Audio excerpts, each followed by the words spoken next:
Yasmina, I am so thrilled that you said yes to this invitation. So, as I shared, thank you so much. Woman Talk, I started this March due in celebration of International Women's Day, and I expanded it into a month. And the resounding feedback I received from friends, clients, communities, how can we hear more of these conversations? So you are going to be the first one in a series of women that I will be speaking to. And for our audience, these are women who have really impacted me and the person that I'm being today. And I want to share with you who I choose to surround myself with. So Yasmina and I share an extraordinary woman by the name of Lisa Nichols. And the first time that Yasmina and I met, it was love at first sight. We were part of the Motivating the Masses Gladiator Task Force, working together, and it was just natural and organic. I think we'd met in Orlando before, right? Was that the first place we met where I presented?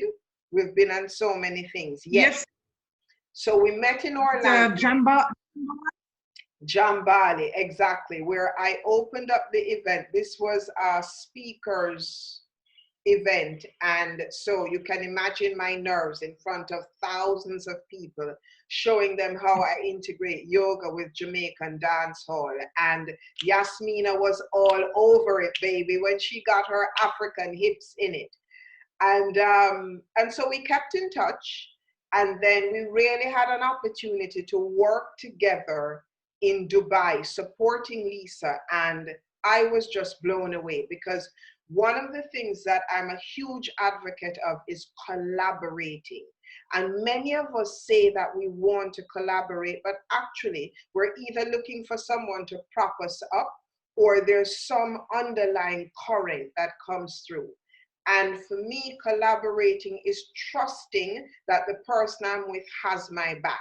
And so in my army of friends, inspirational people, people I choose to collaborate with, Yazmina Fadii is definitely a part of that group. So welcome, Yasmina. Thank you for being a light and a force.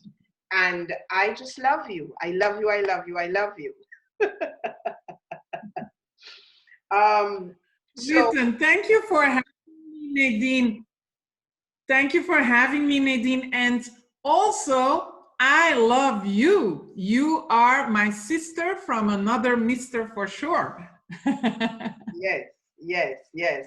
And that's the perfect lead-in for the conversation that we're going to have today, which I think is so powerful for us to share because having been through the pandemic, I was in Bali, Yasmina was in Belgium, and how our lives have unfolded. We were actually having a telephone call last week and recognized that both of us are back in the physical places where our lives took perhaps its first real shift as we know it.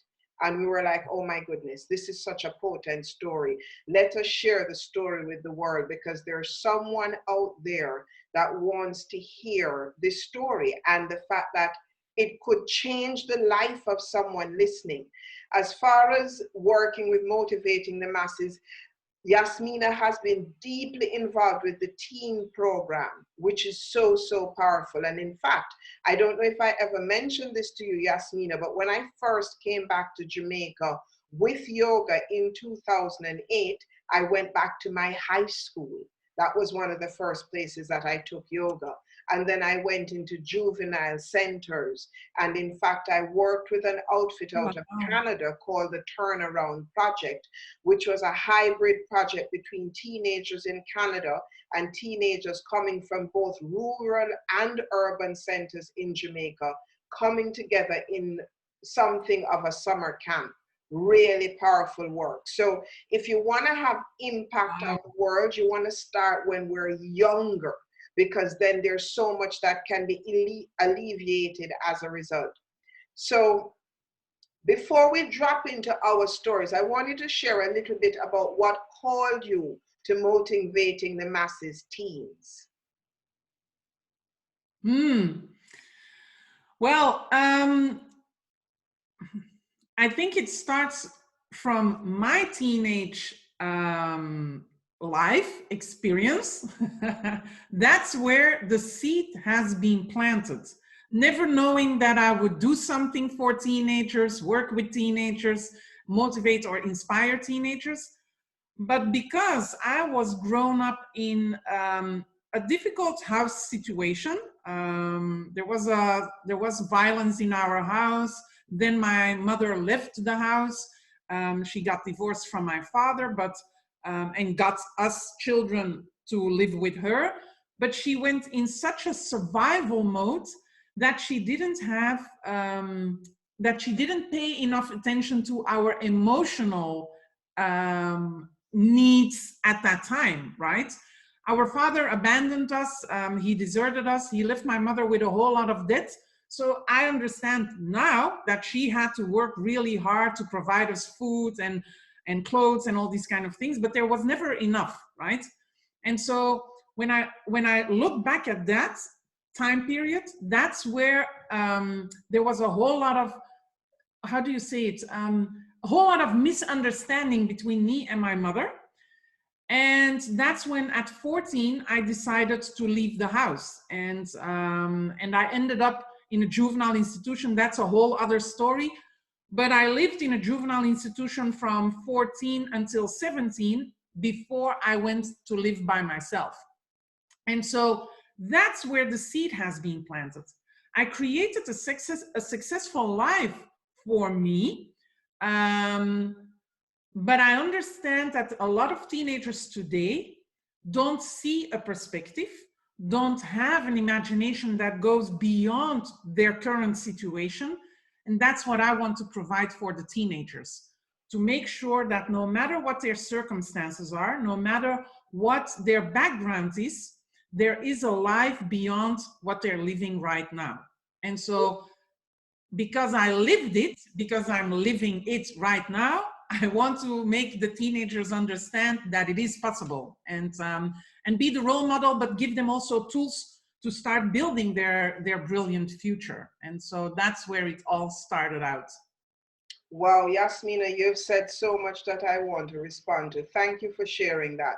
So both Yasmina and I are transformational coaches. And one of the things I often say that qualifies me, that qualifies Yasmina for the work that she does, is that she has the lived experience. Yeah? The lived experience. This is where we talk about the wound becoming the gift.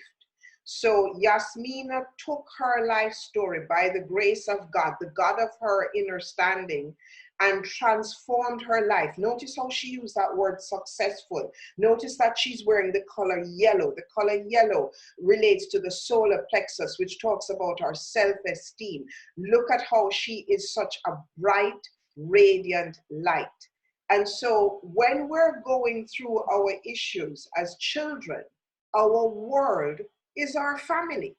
You know, I too, at the age of 13, my mother left. Now, unlike Yasmina, I am an only child. I come from Jamaica, a very hyper-masculine society, and my mother left me to be raised by my father. Highly unusual in Jamaica in the early to mid-70s. And it would be many, many years being in Africa, in fact, on safari in Kenya, and watching a lioness kill her cub because she wasn't able to care for that cub. And in that instant, I understood a mother never leaves their child. So here is what happens now. You can imagine. I have this aha moment, as it were. And so the subconscious that runs through me is that I must have been a piece of ish that my mother would have left me. And that has played itself out and out and out in my life to this point. I see Yasmina has something that she wants to say. So I'm going to give you the floor, Yasmina. Yes. Yes. because I so relate to what you're saying, and I believe, and you believe the same thing. There are teenagers, people out there that are still living their wounds. So for you, it was your mother, which is the foundational. She's the one who gave you birth, right? For me, it was my father abandoning me. But for a daughter, the father is the role model on which she will look at how relationships should be with the other gender, right? And as he left, it has created so many experiences that I didn't want to have because I was looking for the love of my father in all the wrong places. And so it has driven me into different experiences that weren't for my highest good, right? And so for a long time, that drove me into certain behavior. And just to go back a little bit earlier, you said the color yellow, that it's bright and all these kind of things. Let me tell you, until my 30s, 30, right? I was wearing black and white. There was no color in my wardrobe. I remember my mother saying, "You're always black and white," because that was how my life was. There was no color. There was no fun. There was no joy. There was no success. There was only black and white because that's how that's what I was feeling, right? Not even I wasn't even feeling emotions because I was repressing them. So it's only after my 30s that I started wearing a little bit more color. And now if you open up my wardrobe, it will be very difficult for you to find something black in there. White you will find, but no black anymore. Wow, wow, that's a beautiful share. Occasionally I wear black, but interestingly, I lived in Holland for about 8 years where I had a wardrobe of black, gray, brown, and beige. And when I left Holland, I said, I am leaving these colors behind. You know, and so it's all about the color for me. Go ahead. Exactly. And so Belgium and the Netherlands are similar. They all wear blue, gray, black, all these kind of things. We wear the suits and all these kind of things. And then I think it was 5 years ago, I was living for 6 months in Miami. Welcome Listen, to Miami. exactly. Welcome to Miami and welcome to the colored life, right? Everyone's wearing bright colors and they're showing their curves and everything. I came back and that was it. No more dull suits or whatever. I'm wearing bright and big colors. Beautiful. So I want to come back to something you just spoke of or you just touched on, because Yasmina spoke of the impact of being abandoned by the masculine, the father. And for a very long time, the impact of me being abandoned by my mother was that I pulled towards the masculine and stayed away from the feminine. So to me, it shows my own transformation that the bulk of the work I do today is with women, holding spaces in women's circle, guiding women. And for a very long time, I didn't trust women, but I didn't have a foundation on which I would trust women. So what did I do? I went and I worked in a very male normative environment, a white male normative environment, joining the United Nations, doing emergency response and logistics, working predominantly with the military. I mean, how masculine can you possibly get, you know? And I remember there are so many examples that I could give, but I remember one particular example. A few years ago, my dad and I had gone off to another part of the island in Jamaica. And on our way back, we had problems with the car. And so we had to go into a mechanic shop. And they put the car on that thing. I can't even tell you what it's called. And they jacked the car up. And there I was, standing underneath this four-wheel drive with my father. And the mechanic kind of looked at us and went, who is this woman and what is she doing underneath the thing? Now, there are some of us that might go, okay, we're going into stereotyping, yada, yada. Of course, a woman can. But it was like a huge wake-up moment, the extent to which I had over-identified with the masculine, because that was where I felt safe to some extent. Exactly. Agreed. So again, so many similarities in our lives, right? I became by accident. I wasn't looking for it. I wasn't there to disrupt it. But by accident, I became the first woman selling forklifts in the port of Antwerp 23 years ago. Wow. It's a predominantly male environment. The reason why I landed there is because I was fired from a job. I was the personal assistant of a VP from of a big IT company. He was fired, I was let go, and I was looking for a new job, and that opportunity came along, right? So it wasn't, I wasn't going to disrupt the male environment and show how a woman needs to do it. No, I was glad I had a job so I can pay my bills, pay my rent, all these kind of things, and have a fun life. That's how I landed up in sales. And for 23 years, I was only surrounded by men. The times that I was the only female in the boardroom, in the meeting rooms, it was like plenty. And so, although I was not, men were not safe to me because they abandoned me, all these kind of things, I landed in an environment, a business environment led by men, funnily enough. And so I learned a whole lot of things. And specifically, what I learned during that time is that I cannot compete with a man.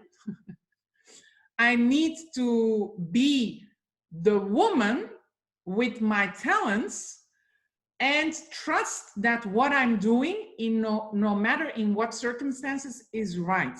And the funny thing is, once I was at a conference of Microsoft, and the speaker and I, we got talking to each other, and he asked me my business card. Back in the days, it still had your address on it, right? And so he sent me 10 days after, he sent me a card, and it's still on my desk, and it says, "Well done. When a woman is as good as a man, she's usually better." And that was for me the penny dropping, like, oh, I can be myself. I don't need to compete with a man, wear suits, all these kind of things. No, I can be me and still be successful. And that was a big lesson I had to learn in that period of time. Beautiful. That comment that you made, I wish I could ask you to repeat it, where you spoke about that you can just do you and be as effective, if not even more so. And I constantly am reminding women of this, because what happens is, certainly this is what happened in my case. I am no longer, but I was the dutiful daughter. I was raised that you do as you're told or else. Speak when you're spoken to, bark when you're called, be kind to your neighbors, study your book. For God's sakes, don't get don't get pregnant out of wedlock, and climb that corporate ladder. So the dutiful daughter followed all of the rules. And somewhere about mid-30s, she had a bit of an internal crisis, because though she had done everything, she had the MBA, she had bought the apartment, she had the car, etc., something was not adding up here. And so that was when one of my favorite authors, Jane Smiley, talks about this in her book, The Age of Grief. This is when I began the excruciating process of peeling away these layers that no longer serve me. And one of the things I continue to learn, a fully embodied woman is one of the most powerful creatures on the planet Earth, bar none. Yeah. I so agree. And to add to that, today, the world needs us women to step into our power, to step into our greatness, to embrace our value, and to go show the world how it's done. And not from a feminist perspective, like we're gonna disrupt, but just we need to the world is in a shift, it's changing, it's transforming, and it needs the women to rise up, stand up, show up, to support that transformation that the world is doing. And I totally agree when you're saying we've been defined by so many labels from the past. people telling us we should be doing this, we should be doing that. And then we turn 30 and we go like, who am I? We don't know anymore. 30, 40, 50, whatever. One day we wake up and we go like, there's something not right, and it feels uneasy, and it feels frustrating, and it feels like there's something not clicking. And that's when we need to change and peel the layers away and become who we are meant to be, who we are born to be, right from the core of our being. Beautiful. And I'm so glad that you touched on that, because who you intrinsically are has always been there. You know, for as long as I can remember, there are two things that always appeal to me. I wanted to be the first female prime minister of Jamaica. Unfortunately, there's a woman who has already done that, but that was on my bucket list. And I always wanted to be a dancer. Now, if I look at that, it's not surprising that a lot of my work through yoga involves movement of the body. And as a humanitarian, ultimately, the legacy I choose to leave behind is to leave a footprint for humanity that leaves the world in a better place than I found it. That was in me from I was a child. I went off, I did a million things. I was blessed to travel the world. I'm very grateful for that UN experience. You know, when Steve Jobs talks about connecting the dots, doing the task for the sake of doing the task, it might not add up at this point in time, but if you can trust the process, you're going to get to an age and stage where you look back and go, wow, the reason I'm qualified to do what I'm doing now is as a result of the steps that we took at the time that we were taking them, you know? So absolutely. Yasmina, if I know we're at different places in this so-called pandemic. Tell us a bit about what the landscape feels like in Europe and in Belgium in particular at this point in time. How are things evolving? Well, so I was an employee for 31 years. 3 years ago, I started my own business, right? I started working early because people are wondering, she still looks so young. I'm not as young as you say. You started working at 6, but anyway, continue. I'm not as young as you think, and I started working at an early age because I dropped out of high school. But so 3 years ago, I became an entrepreneur. I left my my investor job, as we call it, and I dove into the purpose-based entrepreneurship. The first 2 years, I was rolling high, you know, I was doing assignments, getting customers, all these kind of things, and it was all a big party. I was doing what I love doing and all these kind of things. And then the pandemic hits. And the first months, I wasn't experiencing any pain or something, you know, I wasn't experiencing a downfall, an economic crisis. But after a couple of months, while everyone was, it was all restricted, we couldn't travel anymore, we couldn't even be at an office anymore, we had to all work from home. So there was a whole lot of things happening that created a kind of pause in the investment that companies are doing, whether it is consultancy, training, or coaching. Everyone was like, whoa, what's happening here? I'm gonna wait for when it's over. And we all thought it would be over by September, right? How long can a pandemic, how long can a pandemic take? Well, guess what? We're now on the outrise. But what happened for me in October, November, it started, because the business was slowing down so much, I was hit with 50% of my revenue going down, right? So that's something I was like, woof, what's happening here? And I had to go inwards because there was a whole lot of things triggered. A lot of things were triggered from my past, where I was running for a whole long time, running away from poverty, don't want to be broke anymore, ever, right? And now nothing was flowing, nothing was landing. So that fear got triggered again. And so I had to go inward to find out and to really reflect. You said something earlier, when you look back at your journey, that's what I did. I looked back at my journey, and I went from 17 until the day I started working till now. I'll share my age, 48 years almost, right? I've never been out of a job.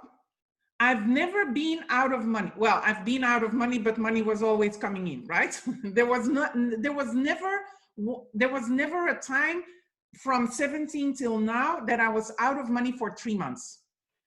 And guess what? The universe has got my back, has got your back, has got everyone's back. So even in the midst of a crisis, whatever I needed to pay, whatever bills came in, the universe provided me in some kind of magical way with the amount of money that I needed to pay those bills. Not extra. I wasn't getting extra money, but I was getting enough to stay in the business.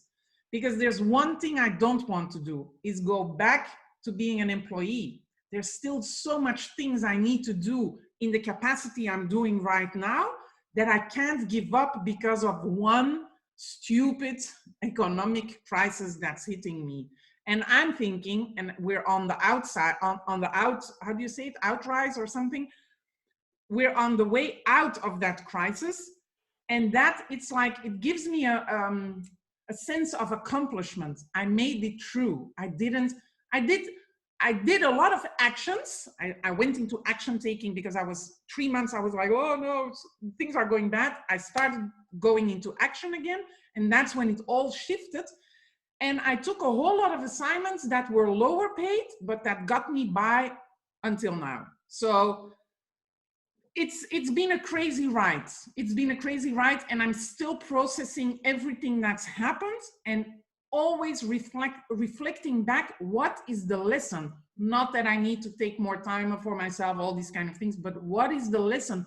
What has been triggered and what still needs to be healed? And as you mentioned earlier, we're doing full circle. I'm back in the neighborhood, living back in the neighborhood where I ran away when I was 14 years old. And so what that made me realize only a couple of weeks ago, that it's the healing of the roots that need to take place right now, so that it creates a land, how do you say it, when the plane, like the takeoff strip, right? Yes. So that it creates a takeoff strip that's so solid that the next part of the journey I need to take will be like out of the I cannot even describe it. It will be like out of this universe. Wow. That's what I believe. Wow, Yasmina, I'm sitting here going, oh my goodness, oh my goodness, oh my goodness. Thank you. And there's so much to that I can respond to. And I'm going to start with something that happened very recently, like a couple of days ago. I went to see a healer here in Jamaica. And one of the things she said, is anything going on? I said, well, not really, you know. In fact, the reason I made the appointment is after my meditation, Spirit guided me to reach out to you. I said, you know, I have been dealing with some degree of anxiety. And at the end of it, she said to me, she said, I just want to say one thing. I don't think it's anxiety that you're actually dealing with. It's some degree of fear. It's actually fear. And I went, whoa. And she says, this is going to sound really weird, but are you afraid of being poor? And I went, oh, shit. And so we began. And, you know, you touched on it, and we will definitely have to do a part 2 and 3 to this conversation, because there are so many things that have opened up here.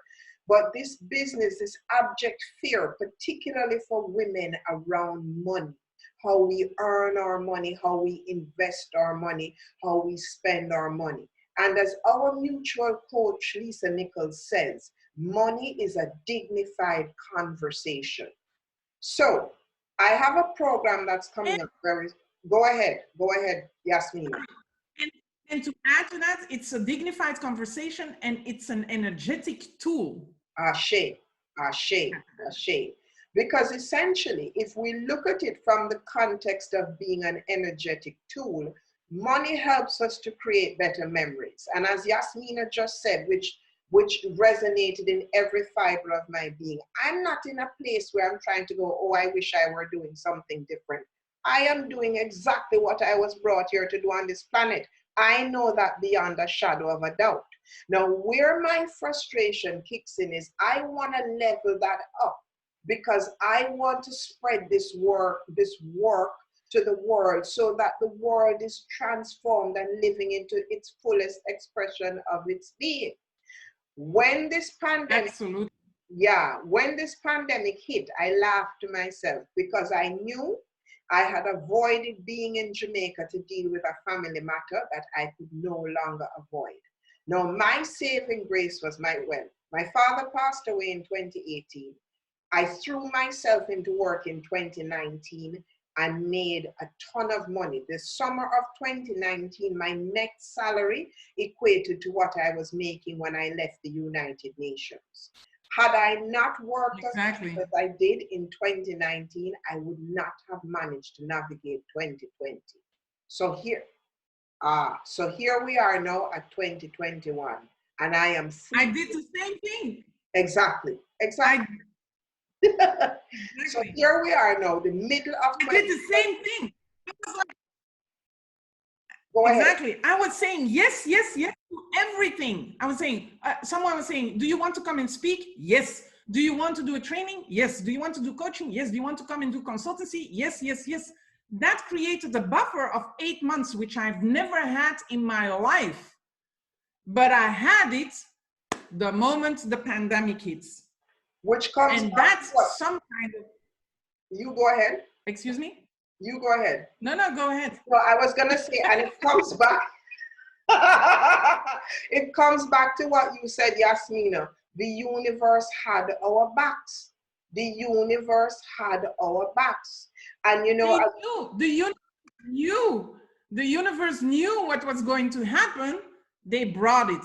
And then they gave us the opportunity to breathe during the pandemic and to go inward and still feel, are we still aligned with what we're here to do?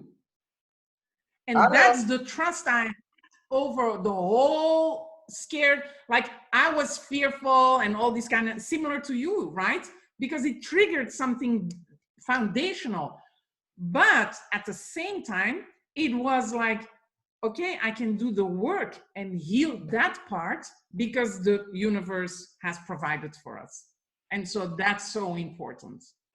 Well, what I know for sure is that the petri dish of the pandemic was an immense opportunity for us to come back to source, to come full circle, to do the work that needs to be done, the work that is required to take us to where we are intended to go. Because many are called, but few are chosen. And one thing I know for sure is that we here having this conversation, Nadine McNeil and Yazmina Fadii, we are chosen. Yeah, we are brought here to do great work. And so in order for us go ahead, finish. And in order for us to do this great work, we've got to get into the crevices and clear out the shit that's no longer serving us. I want to make one more point before I hand over to you. I was talking to a mentor of mine here the other day, and I said to her that one of my greatest fears, listen to me carefully. So I was raised by a father who said I was born poor and I refused to die poor. And that runs in my subconscious. And my mentor here looked at me and she said, but Nadine, you weren't born poor. And I went, oh shit. So when did I decide to take on this karma that is not even mine? You see what I'm saying? The other thing that I also recognized was after 22 years of emergency response and logistics in the UN, I am programmed to run a disaster. Yeah, I can run a disaster like nobody's business. My life is not a disaster. So why am I running my life as though it's some crisis that needs to be responded to? It's kind of crazy making. Hello. It's so funny you're saying this. It's so funny. We've got these programs running that aren't ours. So we've got all these programs running that are from us. They are not ours. They're from someone else. And yet yes, so many people in the last year have been wondering, have been depressed, have been doubting themselves because nothing was working for nobody, right? And it has triggered so many wounds and so many traumas and all these kind of things. But what we need to come to realize is they are not ours. We are here. Listen, I always tell the people I coach, look back 25 generations. That's 16 million something. It's a whole lot of people that came before you, 25 generations to now, that got you here. All those people have overcome poverty, have overcome war, have overcome natural disasters, have overcome whatever worse than we are experiencing right now. And I need to remind myself of that every time. 25 generations before me, they had it much more harder than what I'm experiencing right now. Absolutely. I am grateful to live in this world at a time where opportunities and possibilities are all around us. Luckily, I live in Belgium. It's not for everyone like that, but I live in Belgium. There hasn't been a war since 50 plus years here in Europe, right? Yes. There hasn't been poverty. Belgian people, the Belgians, we pay a high taxes, but I will never go poor, even if I don't make money. So, and still we are driven by those foundational fears that our ancestors experienced, but that aren't ours. And we need to remind ourselves of that. Thank you for that. You know, it's funny you say that. Of course, again, everything is in such exquisite alignment. You know, one of the things that we have here in Jamaica that drives me crazy, you see someone and you go, how are you today? And they go, oh, not too bad. And it's like, what the hell is this? You know, let's change the narrative. It's time to change the narrative. It's like I have told my mother, I says, darling, I didn't come here to suffer. I am not here to suffer. If I am still suffering, given everything that my ancestors have been through, then I am basically laughing in God's face, and that's not what I'm about. You know? So I don't remember who said it, that, you know, pain is inevitable, but suffering is optional. Yeah? And so we go through our pain. One of the reasons so many of us are suffering is because rather than going through the pain, we want to go around it, we want to numb it, booze, alcohol, sex, food, shopping, the internet, you name it. Sit in the vortex of your darkness, because the only way out is through. And that's it. You have to be willing, if you want a change and if you want different results in your life than what you're having right now, then you have to be willing to touch the pain, feel the emotion, sit in the emotion, because only then will it transform. And I only just recently really experienced that on my foundational emotions, like the roots emotions, right? And it was a coach, Coach Sean Smith, who's now also joining Lisa in different programs. He gave me the space and the openness, because something was touched. It was really the foundational pain that was touched. And he gave me the time and the space to sit in that. And I was crying, but I felt every emotion. It's only then that we can transform the pain so that it becomes our fuel for a powerful tomorrow. And so and that's it for me. And we are, how do you say it? We come from the experience, right? I've been numbing my emotions when I was younger with drugs, booze, wrong boyfriends, all these kind of things. And then I've been numbing my emotions with food, with watching too much Netflix, all the things you were saying.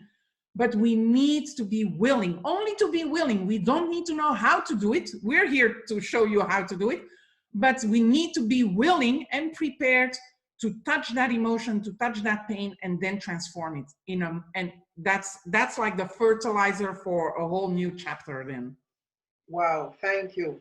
Thank you. I think that's a perfect note upon which to wrap. And one of the things I want to say is, and it's one of our mantras working with motivating the masses, is Yana, you are not alone.